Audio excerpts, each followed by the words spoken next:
Hi, everybody. It's Professor Mitchell. We're continuing with Chapter 12, and today we're looking at Section 12.5 on logarithmic functions.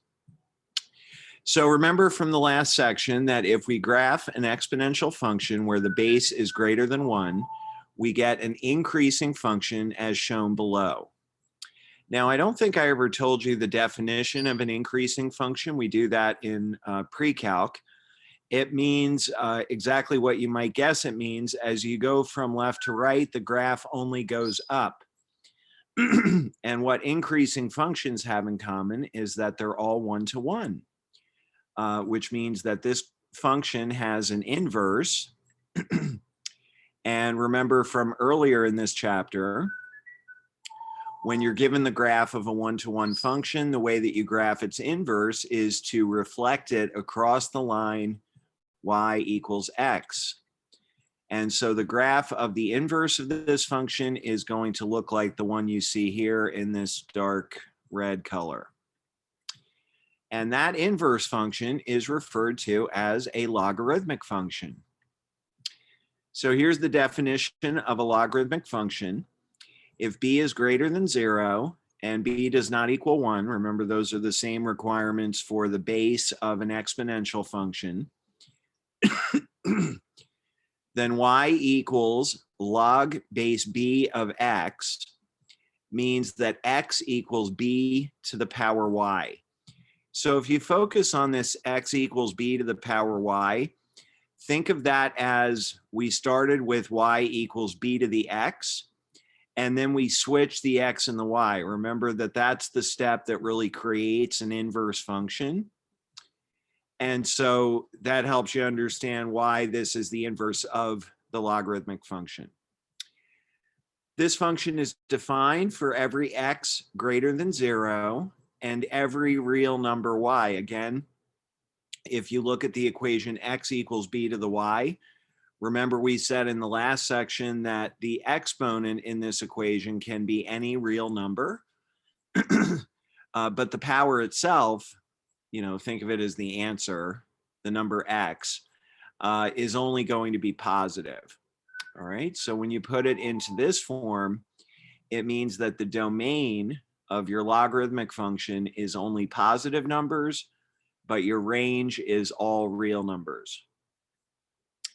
All right, so to help you understand logarithms, I like to play what I call the logarithm game, and it's a very easy game. If we were in a classroom together, I would ask you, what is a logarithm? And the answer is an exponent.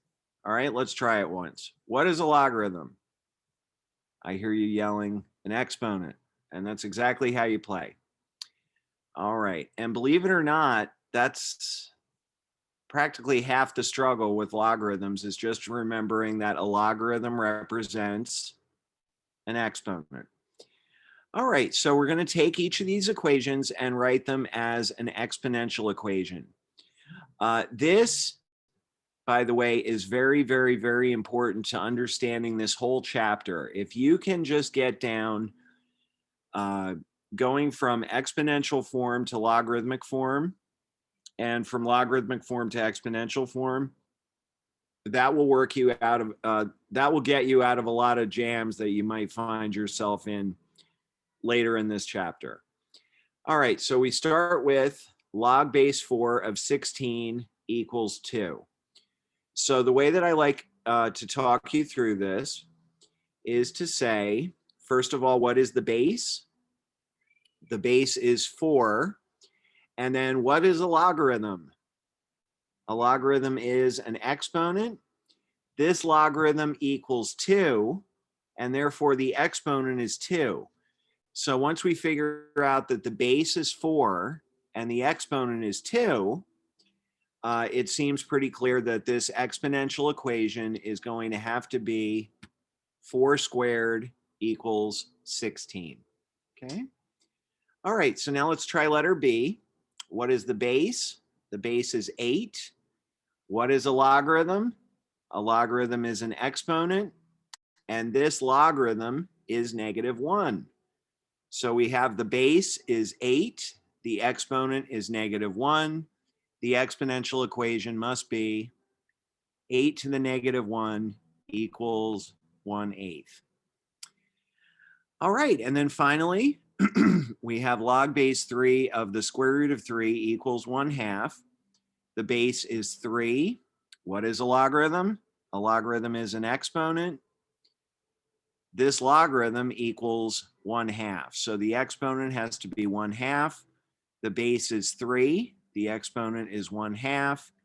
The equation must be 3 to the 1/2 equals the square root of 3, which was something we learned way back in chapter 10, right? Okay, so now we'll go the other way around. And like I say in practically every section, I encourage you to pause the video and try some of these ahead of me, and then unpause it and compare notes. All right, so starting with the first one, we have 5 to the 4th equals 625. What is the base? The base is 5. What is a logarithm? A logarithm is an exponent, and the exponent is 4. So this logarithm is going to have to equal 4. So at this point, what we have is log base 5 of something equals 4. Well, the only thing that something could be is 625, right? All right, so now we'll try letter B. Maybe you've already tried it, hopefully. What is the base? The base is 2. What is a logarithm? A logarithm is an exponent, and this exponent is negative 3. So this is going to have to say log base 2 of something equals negative 3. It must be log base 2 of 1/8 equals negative 3. And then finally, we have 4 to the 1/3 equals the cube root of 4. The base is 4. What is a logarithm? A logarithm is an exponent. This logarithm equals 1/3. So it must be log base 4 of the cube root of 4 equals 1/3. All right, so in this next problem, we're going to find the value of each logarithmic expression, is what that should say, starting with log base 2 of 32. So you can approach this just like we did the last problem. So one way to do this is you could just put an equals x next to this log base 2 of 32. And then you could convert that into exponential form. The base would be 2. And what is a logarithm? A logarithm is an exponent. This logarithm is x. So it would say 2 to the x equals 32. And then from that, you get that x equals 5. Now, that's not exactly the way they did it. What they did, which is just as good, if not better, they are saying, okay, think of this logarithm as a mystery exponent. So when you see log base 2 of 32, what I want you to think is, let me find my, having trouble getting my pen to come up here. Okay.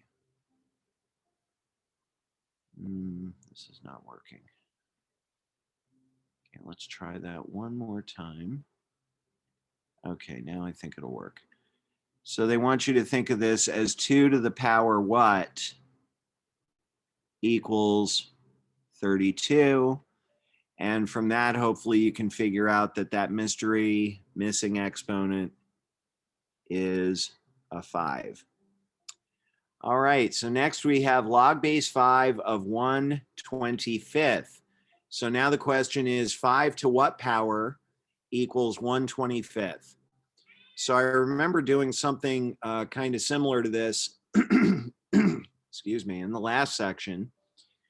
If you can figure out that 5 squared is 25, and you know that 1/25 is the reciprocal of 25, that means that that mystery exponent has to be a negative 2.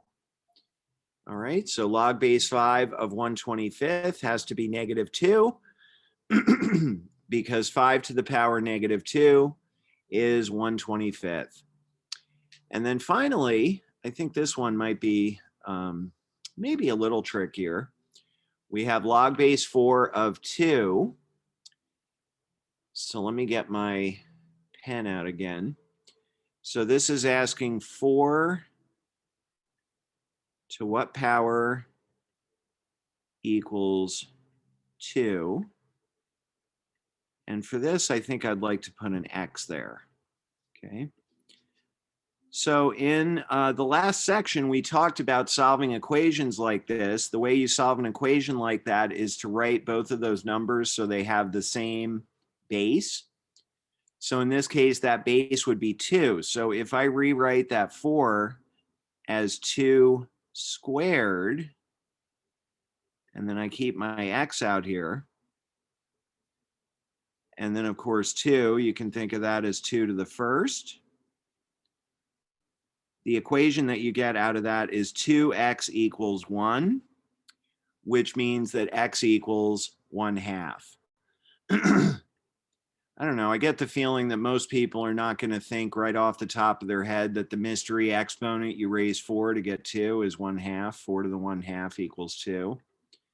And by the way, that has nothing to do with the fact that 1/2 times 4 is 2, right? That's just a coincidence. It would be the same problem if it said log base 9 of 3. The answer would still be 1/2. All right, so next we have this example. They want us to solve the equation log base 6 of x equals 2 for x. So remember what I said a few minutes ago. If you can switch back and forth between logarithmic form and exponential form, that will get you out of a lot of jams. So let's see what happens if we write this equation in exponential form. The base is 6. What is a logarithm? A logarithm is an exponent, and this logarithm is 2. So the base is 6, the exponent is 2. So the exponential form of this equation must be 6 squared equals x. And I think that's a pretty easy equation to solve, right? 6 squared equals x means x equals 36. So that was a pretty easy problem. Next, we have solve log base x of 81 equals 4 for x. Same kind of idea. The base is x. What is a logarithm? The logarithm is 4. So the exponent would be 4. So this exponential equation is going to say x to the 4th equals 81, which must mean that x equals 3. I feel the need to point out that -3 is also a solution to the equation x to the 4th equals 81. However, remember that the base of your logarithm has to be positive, all right? No such thing as negative base of a logarithm. So 3 is the only legit solution. All right, and then finally, and this is going to lead to an important property of logarithms, solve log base 3 of 1 equals x for x. In other words, find log base 3 of 1. All right, so x would represent the mystery exponent that you have to raise 3 to get 1. Or in other words, if you write the equation as an exponential equation, it would say 3 to the x equals 1. Well, the only power to which you can raise 3, or any number other than 1, to get 1 is 0. All right, so in this case, x equals 0. Log base 3 of 1 equals 0. All right, and that leads us to the first of these 3 properties. If b is a real number greater than 0 and not equal to 1, then we have these 3 properties, and I'm going to try to explain to you why these are true. The first one's pretty simple. Log base b of 1 equals 0, and that's because if you write it in exponential form, it says b to the power 0 equals 1. Okay. All right. And now I've lost my mouse. Give me just a second here. Can't even pause the video when this happens because I need my mouse to do that. Oh, there we go. Got it. All right. The second property says log base b of b to the x equals x. And here's how I like to explain that one. If you write this equation in exponential form, it would say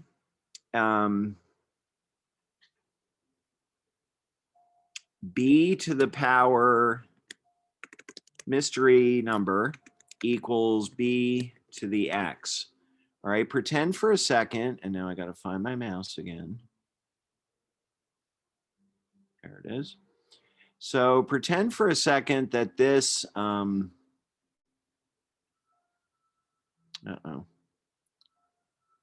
is acting weird today.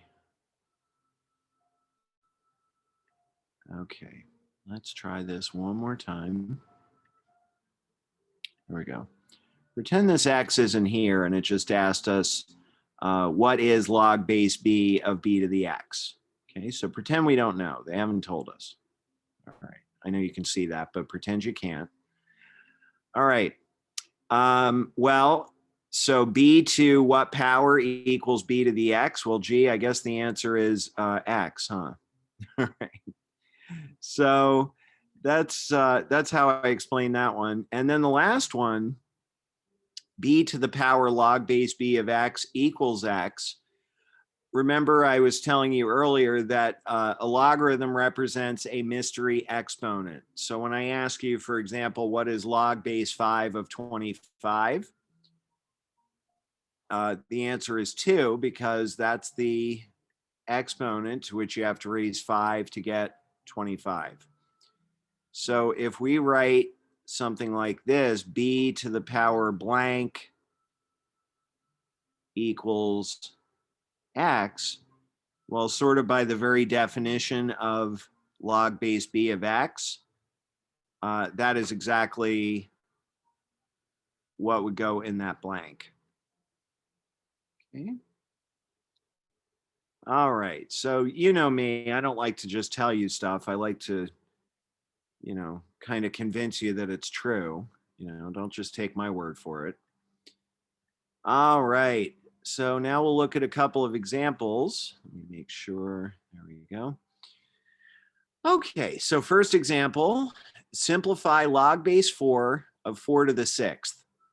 So think of this as, what power do you have to raise 4 to get 4 to the 6th? Well, gee, I guess the answer is 6, all right? And that's from property 2 that we were just looking at. And then the second example, what is 7 to the power log base 7 of 3? Well, from property 3, 7 to the power log base 7 of 3 would equal 3. Okay. All right, so now we talk about logarithmic functions.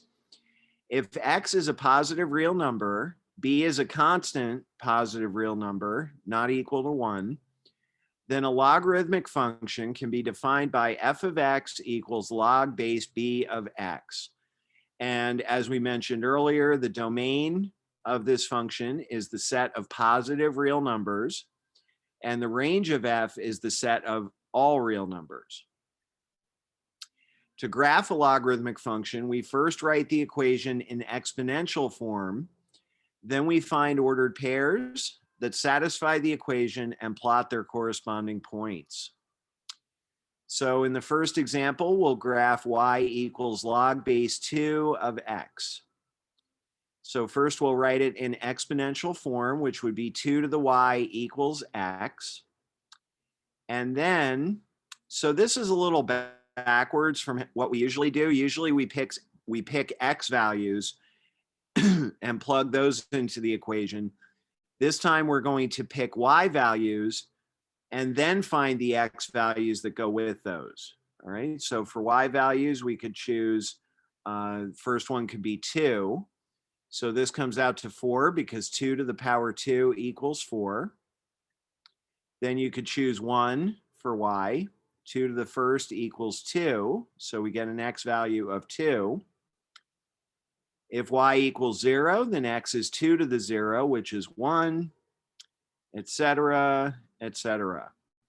So now if you plot those points and draw a nice curve through them, you get something that looks like that. And remember, we saw something that looked like this way back at the beginning, where we looked at the inverse of the exponential function. It looked just like this. All right, now we'll look at y equals log base 1/2 of x, and we'll do that the same way. So first we'll pick a y value, say 2. 1/2 to the power 2 is 1/4. And then if y equals 1, x would be 1/2 to the first, which would be 1/2. If we pick y equals 0, then x would be 1/2 to the 0, which is 1, etc., etc. And that graph would look like this. And that's going to do it for section 12.5. We'll see you next time.